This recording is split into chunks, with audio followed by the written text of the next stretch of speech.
Je vagabonde avec ma chienne sur notre terre.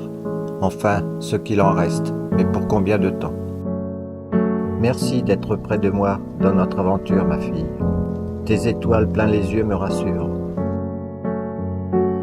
Pour combien de temps pourrons-nous jouir encore de cette diversité merveilleuse que nous offre cette nature? Combien de temps? Toi, qui partages avec moi cette conscience de la nature, par une fidélité sans égale, tu ne sais pas que la nature se meurt. Alors, écoute-moi, je vais te dire.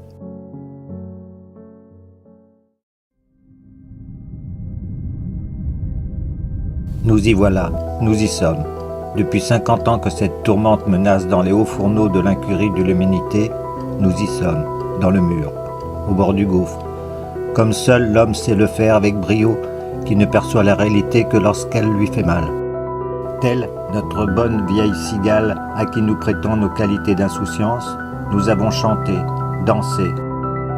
Quand je dis nous, entendons un quart de l'humanité, tandis que le reste était à la peine. Nous avons construit la vie meilleure.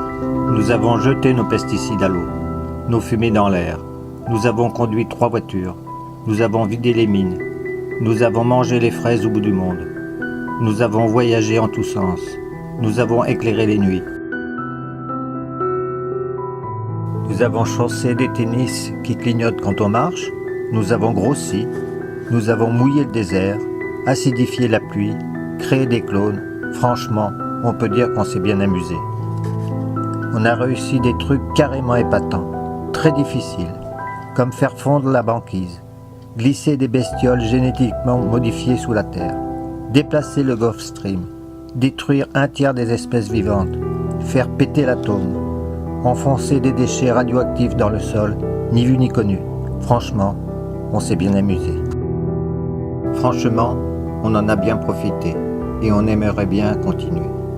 Tant il va de soi qu'il est plus rigolo de sauter dans un avion avec des tennis lumineuses que de miner des pommes de terre.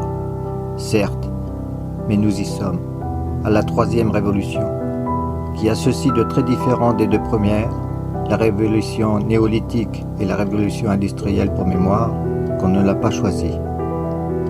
On est obligé de faire la 3e révolution, demanderont quelques esprits réticents et chagrins. Oui, on n'a pas le choix. Elle a déjà commencé. Elle ne nous a pas demandé notre avis. C'est la mère nature qui l'a décidé.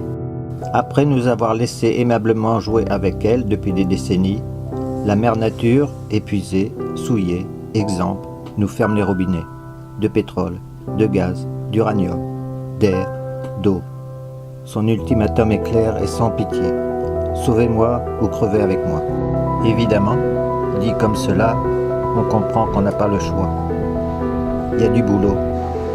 Contenir l'avidité, à condition que la paix soit là, à condition que nous contenions le retour de la barbarie, une autre des grandes spécialités de l'homme, sa plus aboutie peut-être. Pas d'échappatoire. Alors, allons-y.